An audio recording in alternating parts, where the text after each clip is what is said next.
Guys, napunta sa atong first area, may buntag. First area na to. 80% na. Ang diri lang sa pangabagahan ang wala pa na hinog. Tawag sa amo pangabagahan diri. Kini sa ubos-ubos ayan. Ang ibabaw hinog na, ang diri lang sa pangabagahan ang wala pa. Murag agdo nato nga mahinog. Within dayon ta maka schedule na dayon tag harvest. Salamat kay bisan sige ga ulan, walay hangin. Walay kusog nga hangin. Kay kung hanginon mahahapla man. Kaluyan po ni ato nga wala ginhapla. Kaya wala may hangin. Advantage po sa transplanted or tanom kay dili kayo mahapla sa hangin.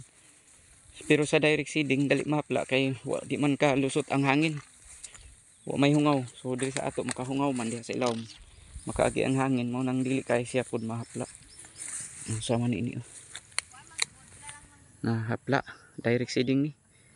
Na happy. So silingan nato. Kani sa ato kaluyan wala kay na may kahungawan sa hangin. May kalutsan. Oh, tapad oh.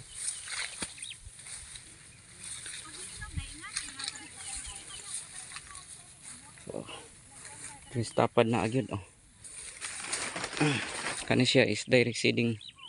Oh, nahapla gyud. Ang atong transplanted kaluyan wala.